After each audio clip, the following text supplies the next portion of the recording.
Hi, and welcome to Screens in Focus podcast, where we share and connect as we spotlight our favorite shows and movies. I'm Diana, and today we're talking about John Wick Chapter 4, Dungeons and Dragons Honor Among Thieves, Air, Super Mario Brothers, and more. Courtney is here. How are you, Courtney? Hey, happy to be back. Thanks for having me back. We love talking movies. Yes, I love it. There are so many movies coming out this year. Yes. In comparison to the last few years because of COVID and everything else. I can't even believe how many are out there right now, which is fun, right? Because every time you go to the movies, you see the trailers, the previews of everything coming out. So it's exciting because you're like, oh, I want to watch that. I want to watch that. So I would love to know. And our question of the day is, what is your most anticipated film for 2023? Well, first of all, before I answer that, I'm going to just go back to the trailers thing because, in COVID, like finally when movies came back into the theaters, we'd been watching the same trailers for like 2 years. Yeah. So thank God for new movies and schedules catching up with making new movies because finally new trailers are out, which is also super exciting. Yeah. We used to get to the movies like 30 minutes later because they really are like trailers are running 30 minutes into the movie experience, which is crazy bonkers. But anyway, so now we'll try to get there on time so we can start to see some of the new trailers. And one of my most top anticipated movies coming up is also one of my favorite trailers, which is Indiana Jones, Dial of Destiny. I cannot wait for this movie. I am in awe of the CGI that they were able to do to age Harrison Ford backwards. I don't know how they do that. And it looks like it has all the magic of the original Indiana Jones films, just the adventure and the fast-paced dialogue and the quick stunts that are jumping in and out of these tuk-tuks that are going through the streets of wherever they are, Morocco, or I can't wait. I think I have seen it once, but I don't remember seeing Harrison Ford being aged backwards. So maybe I missed part of it, or I don't recall. All I remember is, doesn't he pull out a weapon and then everybody around the table pulls out their weapon? Because I think you're waiting for the whole epic part where that guy comes out and does his like the little machete yes thing, like this, and then he pulls out a gun and shoots him. Yeah. Yes. I feel like there's going to be a lot of callbacks because it looked like they sort of like teased a little bit the big rolling stone where he was running away from it, and then they teased that. And the aging backwards part is there's flashbacks to when he was young, and they are new scenes that were CGI'd to make him look young. Wow. So I love that there's sort of like this multi-generational experience that we're going to get. This is likely his last one. I can't imagine he's going to do another one, but sort of like his homage and love letter to the whole series to be able to come back. And I'm so glad it looks like it's centered around him, obviously being Indiana Jones, not, his father, obviously Sean Connery beyond the grave would not be able to make an appearance, but who knows? Yeah. I mean, they did it for Leia in Star Wars, right? When Carrie Fisher passed away, they were able to CGI her in too. So movie magic, you got to love it. Yes, you do have to love it. So I didn't have that as mine because I actually forgot about it because I think I would have picked that too. But I can never pick just one. So I had put Dune Part 2 because I love Timothée Chalamet and I really enjoyed the first one. And I thought, oh, it's coming out. It looks so good. I keep seeing previews for it. So I get really excited. Now I've watched all the Fast and Furious, and I know it feels so far-fetched on family. Yeah. Family. On everything, but I will probably watch it. So that's why it was in there. And of course, Mission Impossible, Tom Cruise and all his vehicles he's just so good at that. So I do want to watch that. But one new one that I am anticipating is Blue Beetle. Yes. And I'm excited to see it because I love Sholo because he is in Cobra Kai. And so I'm really excited to see him because I just really enjoy him as an actor. And so I'm excited. I'm excited for it. So we just saw, when we saw Air last Friday, we got to see the Blue Beetle trailer for the first time. And there was some buzz Yeah. in the theater. But interesting, right? That's the only new film coming out. And could you even say it's new because it's sort of part of a franchise or Yeah. whatever the universe is? Is that DC or Marvel? I don't even know. DC. It's DC. DC Okay. Comics. It's part of the DC universe. So every movie that we just mentioned is a sequel, I know. except for that one. So interesting also. There are probably going to be some good ones that we don't know about, but I think because we're anticipating it, it's because it's something that we're familiar with. But we both loved Everything Everywhere All at Once. And we didn't Yes. know anything about it and just popped Yeah. out like, what is this?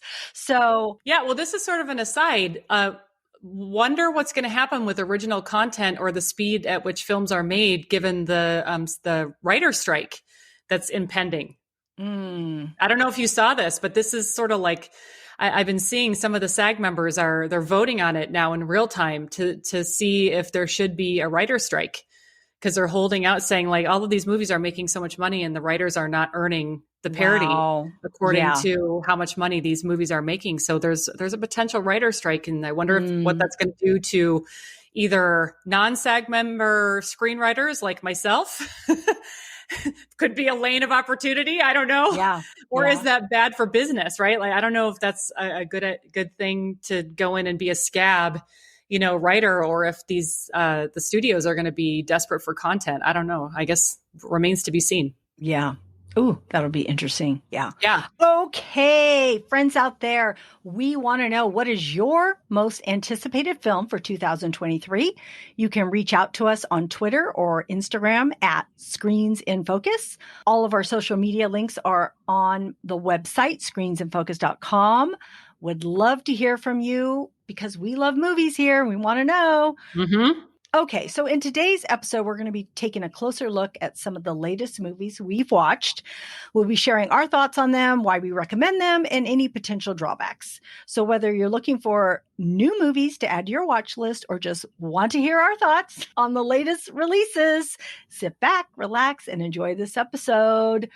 Okay, we're going to start with one of my favorites, and that is John Wick Chapter 4. I have seen the other John Wicks. I have loved them, but this one blew my socks off. For me, we're going to get to you, Courtney, in a minute and get your take on it. Take your time.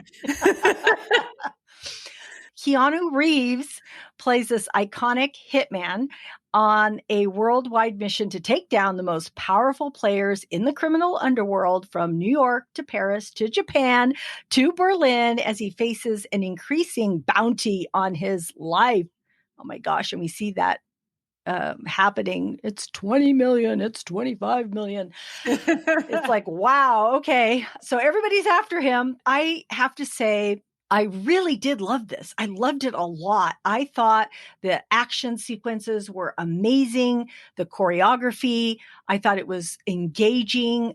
It was thrilling to me. There were new characters introduced. I was just totally in it. I thought the first one was so good. I seen 2 and 3, but to tell you the truth, can I remember them all? No, I remember pieces of them. Only but killing the puppy scene. Oh gosh, no.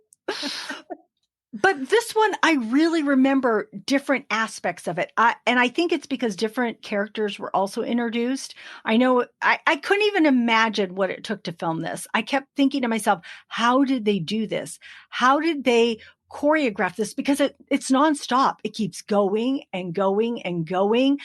And I was so impressed with Keanu Reeves, his physicality, his endurance, the choreography, his commitment to his craft, and just learning all of this. I saw a lot of behind the scenes on the stunt work that was done. He does a lot of his own. He calls it action work because he doesn't want to. He feels like stunts is basically like, jumping out of an airplane or doing something like that. But or fake, because none of that is fake. Yeah, it's like he's really doing this. And then I saw him in his training, and he's wearing like black jeans or something. He's barefoot, and he's got a black t-shirt on. He looks so good. Yeah. And he's just like practicing or, rehearsing, I should say, not practicing, rehearsing So it's like, he's doing this in the film, and you see his face in the film, and it's just astonishing. And so that just impressed the heck out of me. So I love him even more. And then I saw him, on the circuit of promoting this, and I saw him on pieces of him on Kelly Clarkson and Drew Barrymore, and he's just so down to earth. Yeah, such a regular guy.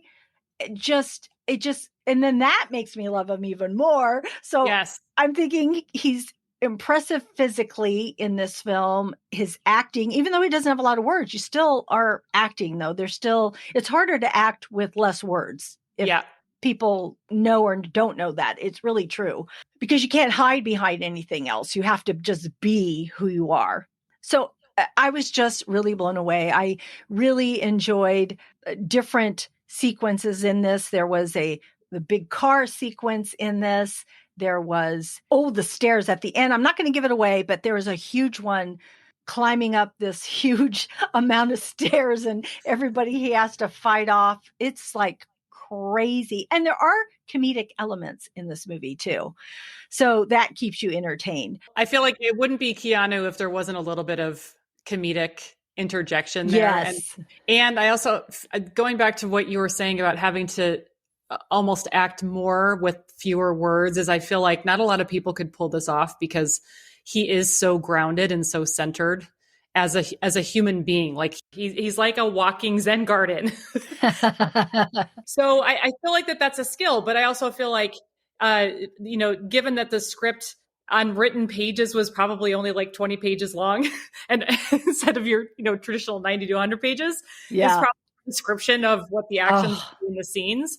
But, he's just world-class at doing that. And I will say, I know that this is a huge franchise and people absolutely love it, and I'm such a massive Keanu Reeves fan. However, my own personal preference towards movies is nonviolent. I know. So I feel like every time I have like an on-off switch in my brain somehow, that whenever I get into a situation where I have to go watch violence, my brain is like, good night.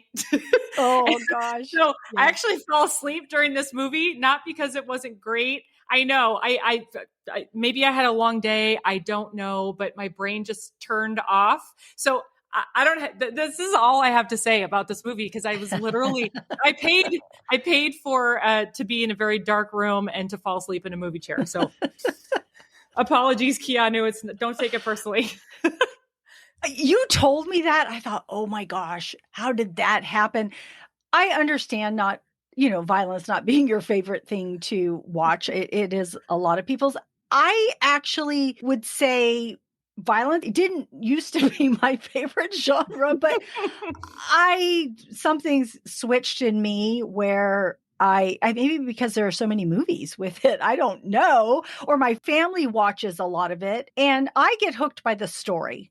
If there is a story or an actor or something that's really gripping me, then it's just so much easier for me to jump in.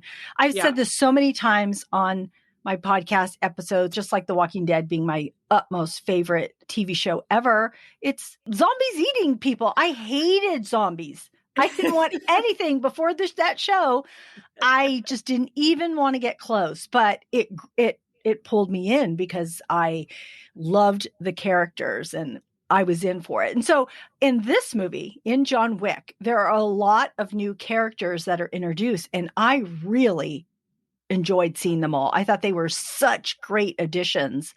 Bill Skarsgård as the Marquis, he was such a good villain. I hated him. I'm like, you are so good at being bad. It's great.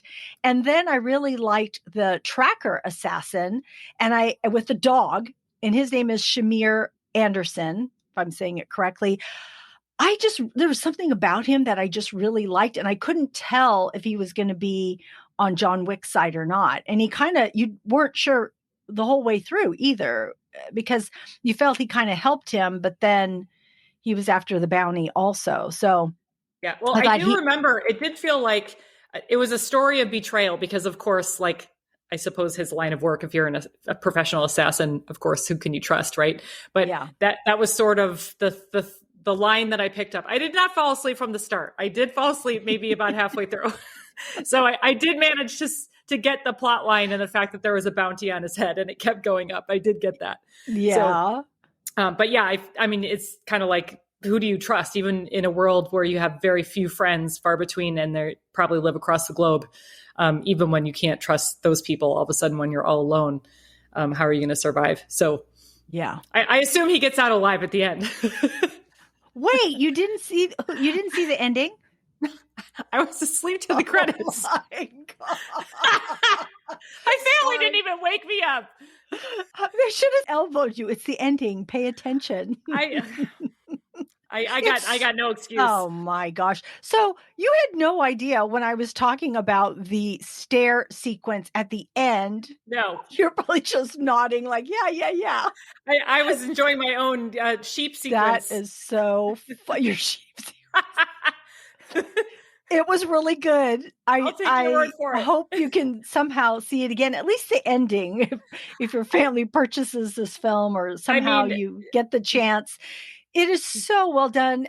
It really is. I think before halfway through, hopefully you saw the other characters, which was Hiroyuko Sanada, who plays Koji Shamuzu. He also, I think, was in Ronin can't remember the name, if it's Ronin 47, that movie with Keanu. So they've acted before together. Okay.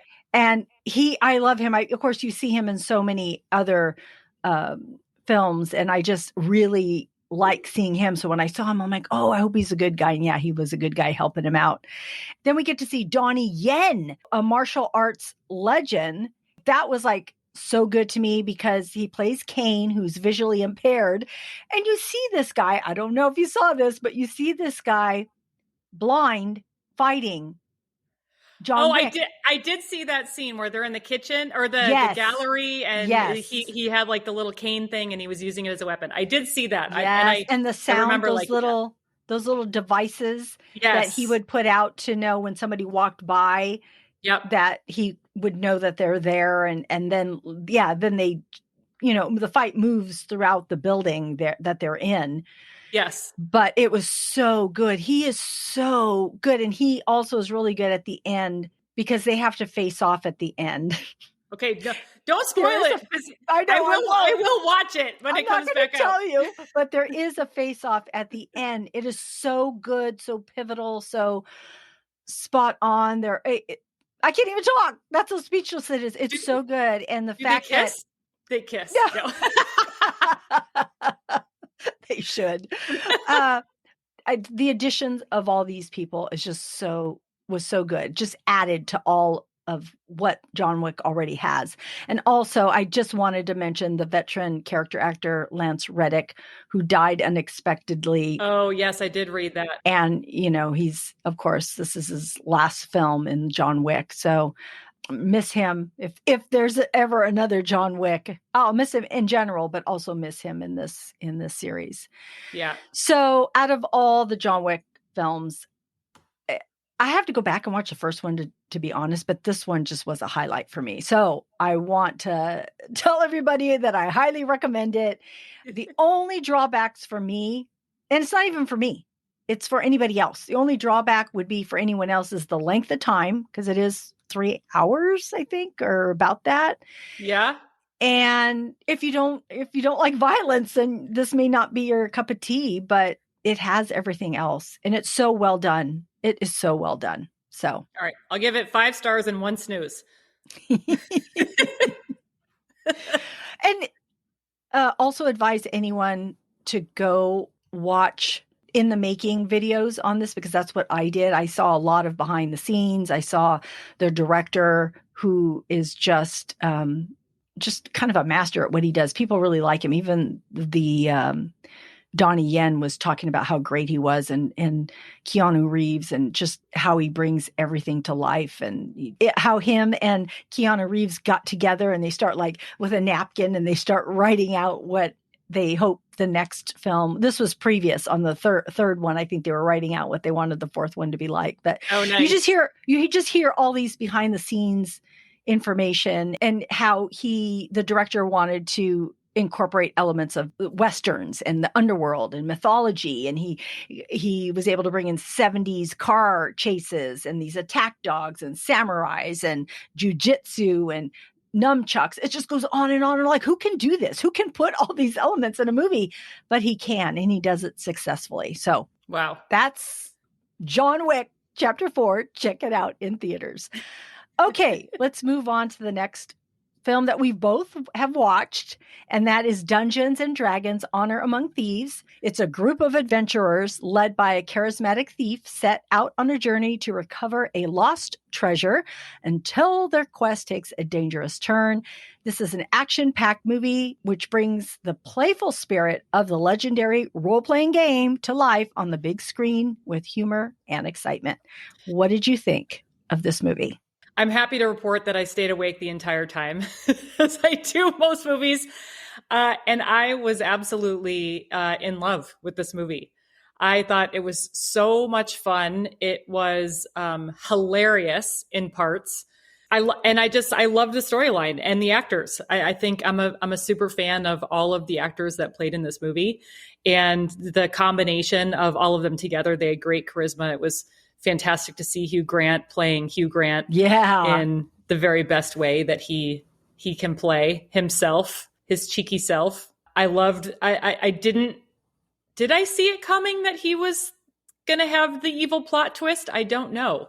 Maybe I did or not. But, and I'll tell you, it was really fun seeing this with my son, who's 18, and to have him, I don't know how he does this, but probably because he watches TikTok and YouTube all day long, but like, he knows the backstory to everything, right? So he was able to give me a little bit more color around the fact that, like, oh yeah, this does follow the sort of choose your own adventure. You have to collect this before you can move on to this quest, and you have to collect more people along the way to get you to your quest. It's very video game like, yeah. And so I thought that was really cool. Like they couldn't go into the underworld until what's her name? Michelle Rodriguez's Holga's character finds the tether. I think that's what it was called. The thing that, puts holes in something and then you can come out and time travel over. Oh, okay. Yeah. Yeah. So because of one of the other characters was going to accidentally step on the very complicated bridge in the underworld that would prevent them from getting to where they needed to. So it's like in the video game version of that, then you would likely go to the underworld, not be able to find a way, and then have to venture back to her village to visit her ex-husband in order to get this thing, and then I know and identify with her, like leaving a little breadcrumb saying, oh, I stole that from a wizard, and I gave it to you as a walking stick, not knowing what that was. So it was like in my head while I was watching it, I was like, okay, I can totally see how this would be a video game, right? Yeah. Or a role-playing game, I guess. Or role-playing, not video game. Well, yeah. I didn't they make it into a video game? Or I suppose it's just the rolling the dice still. I couldn't tell you. I don't know.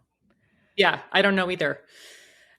But anyway, in short, I mean, there were so many scenes. The scene where they have to go to the graveyard and resurrect the corpses and ask them where this eternal spell breaking. I don't know why, but that scene just hit me right smack in the funny bone, and I was giggling. I was like in hysterics.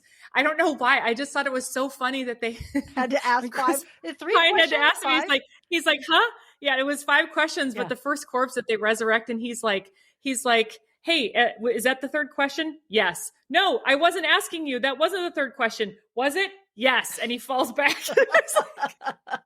I knew that was going to happen. I knew it.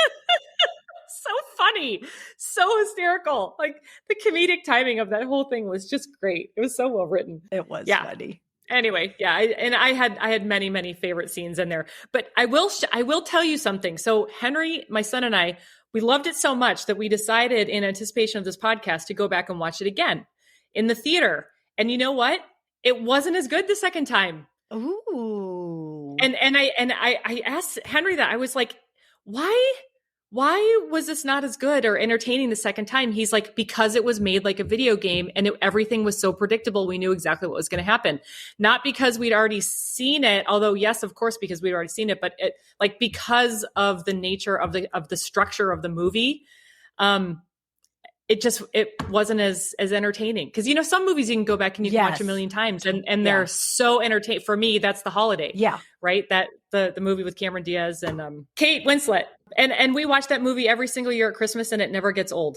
But for some reason, this one was like, oh, I think we've seen this. We don't need to see it again. Yeah. But I still absolutely loved it. I mean, and I love the fact that it had such a high audience score on Rotten Tomatoes, 90% still Rotten Tomatoes score, which I think is great. Yeah. Entertaining. That is. And it was a really good movie. I did enjoy it too.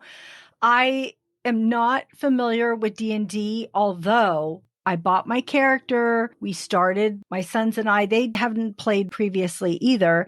And they bought the starter kit. And so we had attempted to play one game, not knowing what we were doing. So when I saw that this movie was coming out, I thought, well, I want to see this movie because we're attempting to play this role-playing game and I want to know what's happening. So I was eager to see it. I was glad that I saw it. It helped me a little bit. I still don't know a lot of things, but now at least things make a little bit more sense and I understand it, because in this movie, we see Edgin, who is Chris Pine, and Holga, who's Michelle Rodriguez, and they have several missions in this D&D campaign.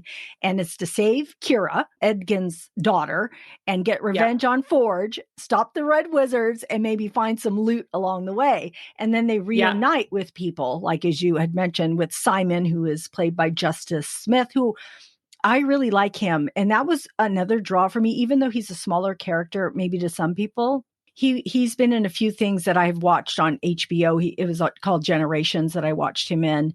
And he's also in Jurassic Park. And so the newer one. So he's already appeals to me. And so I thought, oh, he's in here. I really want to see him. So I enjoyed seeing him in this movie. And then the person I didn't know was the shape-shifting druid named Doric. Her name is Sophia Lillis. I didn't know her going into this. She was the only person I didn't know going into this. But she was a great addition.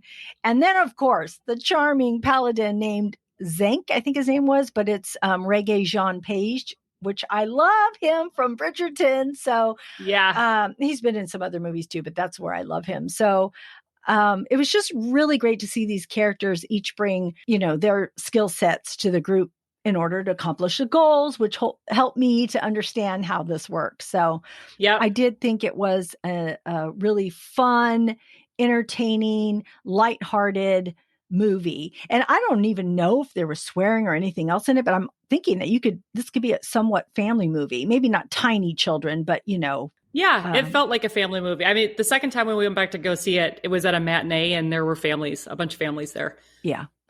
So I think that that's great. I like it when a movie can appeal to families, when they can all go together. And I did love seeing Michelle Rodriguez in her kick-ass mode. I just thought it was really cool to see her. And oh my gosh. Okay. The one funny part, I'm not going to blow it too much for anybody who hasn't seen this, but when she goes back to see her love, oh my God. The cameo. It's a cameo, people, of somebody who's appears really small in this, because she's a barbarian. Yes. Because she's like a barbarian or something. And it just is hysterical. That did make me laugh. Like I was chuckling hard. Oh, it was so funny. It was a good addition to the movie. And I felt like that's just a great example of another Easter egg, that they'll just kind of plant a little fun Easter egg in there that just is surprise and delight. Yes, it is. It truly is. And I felt like they were such a family. And I'm not going to spoil the ending, but you have your family, you make your family, which is funny because, with Michelle Rodriguez being in the Fast series, how family is family. Yes, family. And so she can't get away from it. So she's always got some family with her. And I would say to me, the only drawback is it was a little bit predictable, but if you're having fun, it doesn't really matter. There's a lot of of comedies and other shows that are predictable, and I just love them. So yeah, well, yeah, I feel like the predictability of it was a bit like the video game structure. Like in the movie sense, it can't be like a game structure in that they couldn't just go, like, for in the example I used, they couldn't just go to the underworld and discover that they needed to go back to the village to get the thing, right? So I think in that sense, it sort of needed to be a bit predictable in the build of where they were going. Yeah. So, but I also, that's part of what I loved about it too, because there's something to be said about just good old fashioned, feel good, make you laugh, clever, predictable movies. Like that to me, out the door is my favorite kind of movie. Yeah, that's so true. All right, so go watch it in the theaters. Yeah, 2 thumbs up. What else did you get to watch? So last week we saw Air, which I know you have not seen yet. So no, I would love to. I don't know if I'll make it to the theaters, but I can't wait to hear what you have to say about it, because I do want to see it. Yeah, so Air, for those of you who don't know, is the biographic pick of the story behind how Nike got, or Michael Jordan, to sign on to be the namesake of their yet to become popular, and we all know how this turns out, Air Jordan shoe. And me being in the advertising marketing business, Nike, of course, iconic brand. This is how they became iconic, because at the time, and this was in the, I believe, late 70s, early 80s, I think, Nike was not having the top market share, especially in the basketball world. They were known as joggers, believe it or not, and were competing against Converse and I believe Adidas. At the time had a lot higher market share than Nike did. So it's a story about the marketing executive who saw something in Michael Jordan and just decided to go all in, and had to convince Phil Knight, who is the co-founder and CEO of Nike, played by Ben Affleck in the movie, that this was the way to go.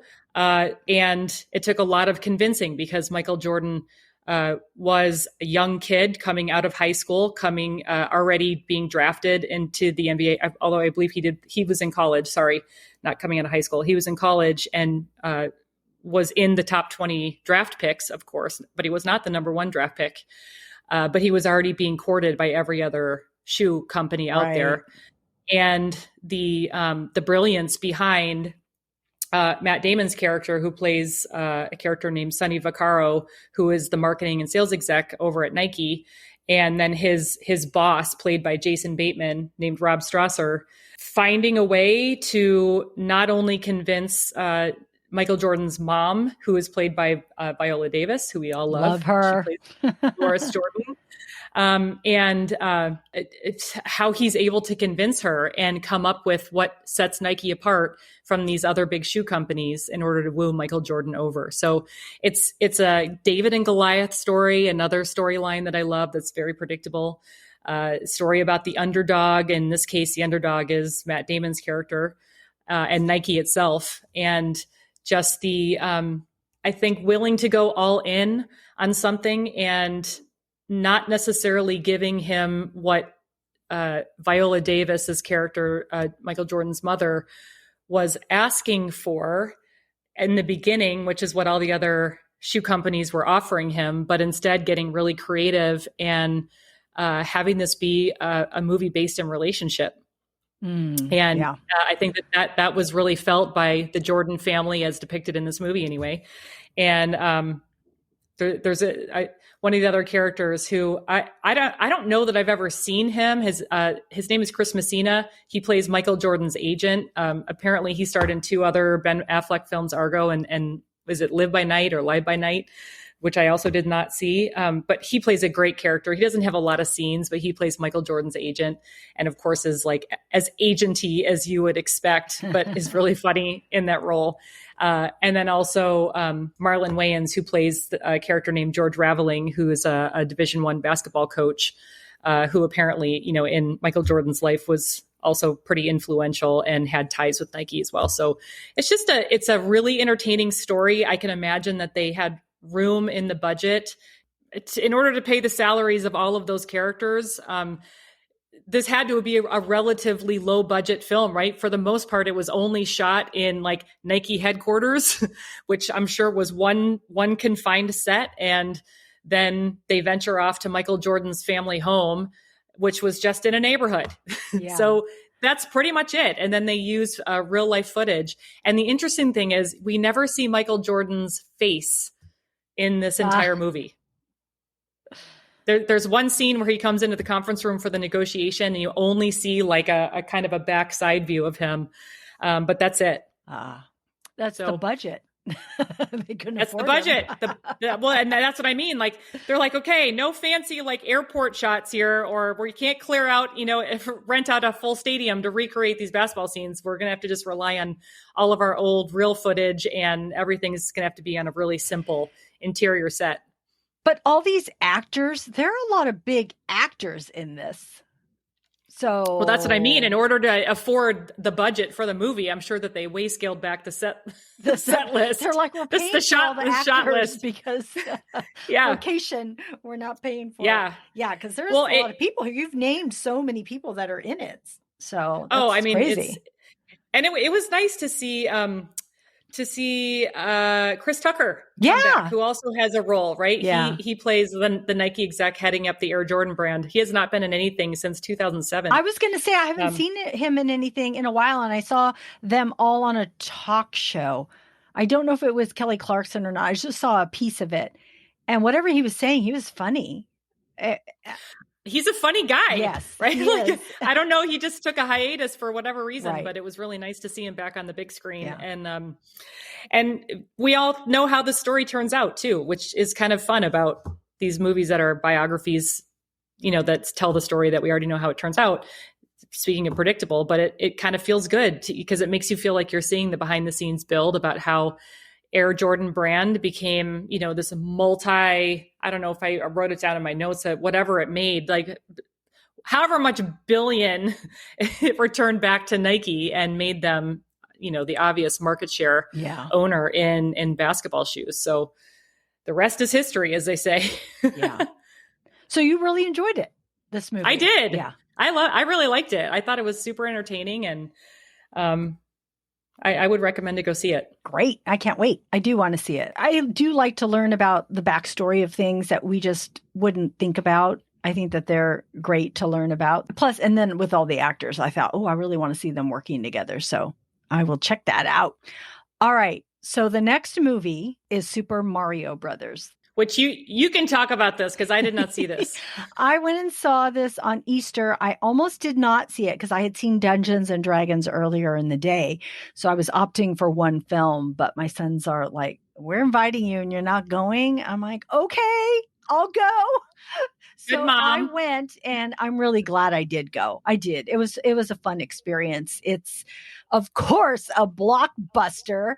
It's an animated adventure based on the classic video game, and it crushed the competition with 204.6 million domestic. That's just for the weekend, that Easter weekend. Yeah. And 377 million global debut. So that is so staggering. Yeah, it is. It broke so hard to believe all these records. Why do you think that is? Like, just because there hasn't been a lot of kid movies, like really family friendly movies, and so they're really jonesing to get out. I read that it was that, but also it appealed to a wide variety of people, meaning it was men and women, and the age was young and older. So it Gen Xers and their kids. It wasn't just a certain generation, or wasn't just men, or it wasn't just women. It was everybody, because there's a lot of nostalgia here.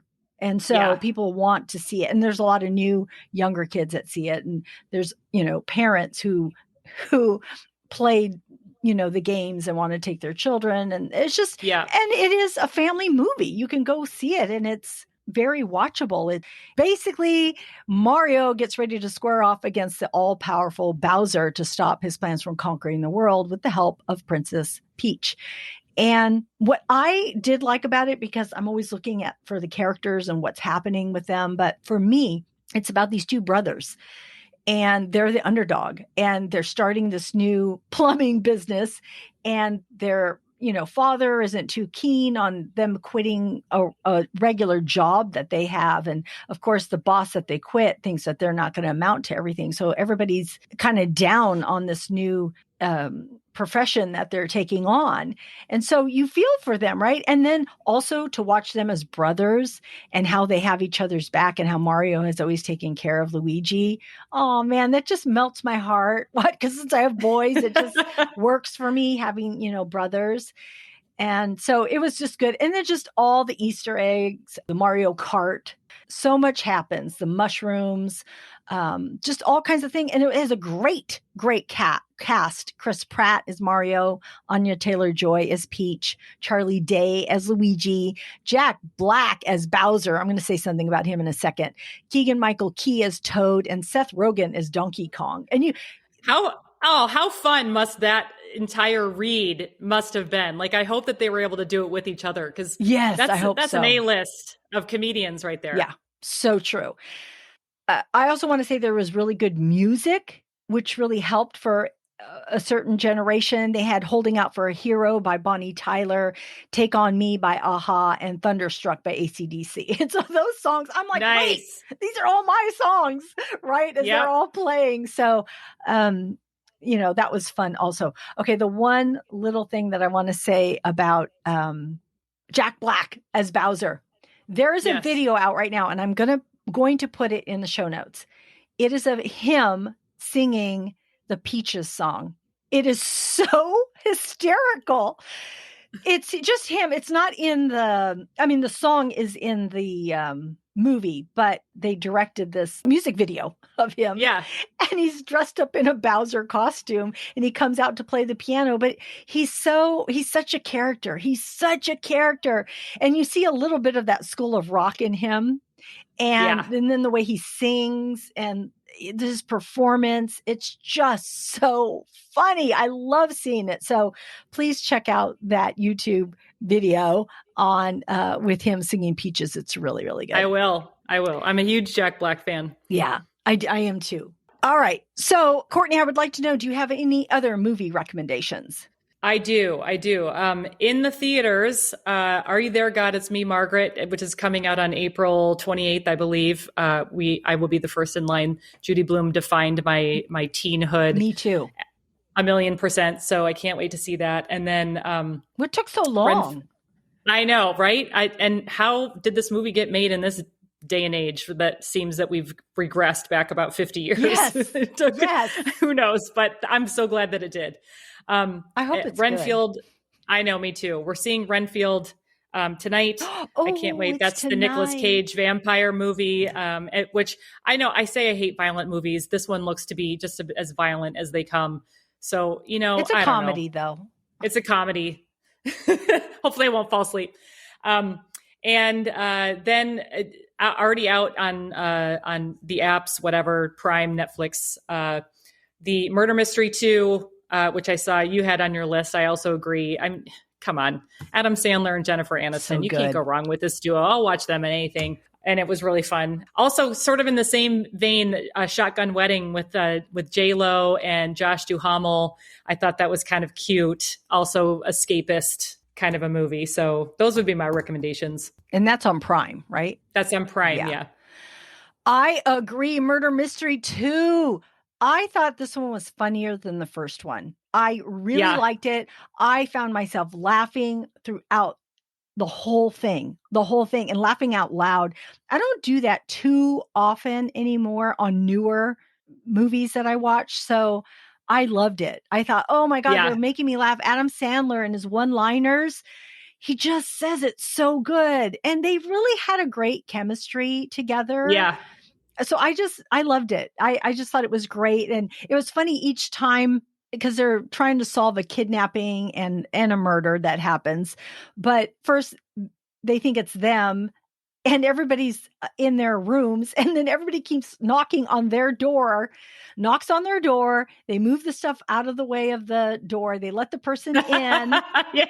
Then they talk to them for a few seconds, and then someone else knocks on the door, and then they hide that person, and then they have to push the furniture off the door again. And every time somebody comes in, they keep pushing the furniture off, pushing the furniture on. I know that sounds really silly, but it was hysterical. And everybody hiding in different new places. They're all, let me hide in the closet. They're like, no, let's hide you over here, because they already hid somebody in the closet.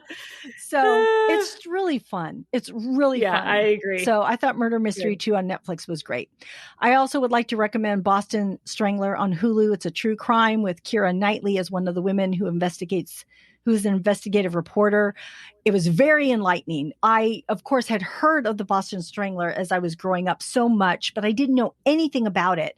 And I loved learning about it. Also, how the police at the time weren't connecting these murders, and it took these women journalists to piece it together. And also these women had a hard time being women at that time. I believe it was in the 60s, having a job and being taken seriously. They reflect on that also. So this movie has a lot of elements in it that I just found very interesting and enlightening. It's on my list. So I would highly recommend that. Plus, I love Keira Knightley. I just like everything she does. So it is a great film. I also wanted to recommend The Woman King. The reason I'm concentrating on these couple with women, because a lot of the main movies had a lot of men in them. And I love men. Yes. I love men. I love movies. But I also there are some great films out there with women in them too. And so The Woman King is on Netflix. It's Viola Davis. She is amazing. It's set in the 1800s. Women warriors protect the African kingdom of Dahomey, if I'm pronouncing that correctly. And they're these very skilled, fierce women. It's a great film. It'll make you feel good. And it's wonderful. Okay, so we have recommended these movies. So John Wick Chapter 4, Dungeons and Dragons, Honor Among Thieves, Air, Super Mario Brothers, Shotgun Wedding, Murder Mystery 2, Boston Strangler, and The Woman King. Oh boy, we hope you will check these out and let us know what you think. For more TV and movie recommendations, go to my blog at screensinfocus.com. I just put out a recent blog that has 50 TV and movie recommendations. So please subscribe to stay up to date. And I also encourage you to watch my weekly Facebook Lives on what to watch this week on Screens in Focus Facebook page. Thank you, Courtney, for joining me today. Thank you. I love your recommendations. I cannot wait to see them. My pleasure. I love your perspective and your feedback. Likewise. All right. That's our show. Thanks for tuning in. We are grateful you tuned in, and we hope something that we said today resonated with you, gave you a chuckle, some happiness, some positivity, or inspiration. Please subscribe to our website at screensinfocus.com, and please tell a friend. We would love more members of our TV club. You can find our website listed in our show notes. We'll see you next time. Bye. Bye.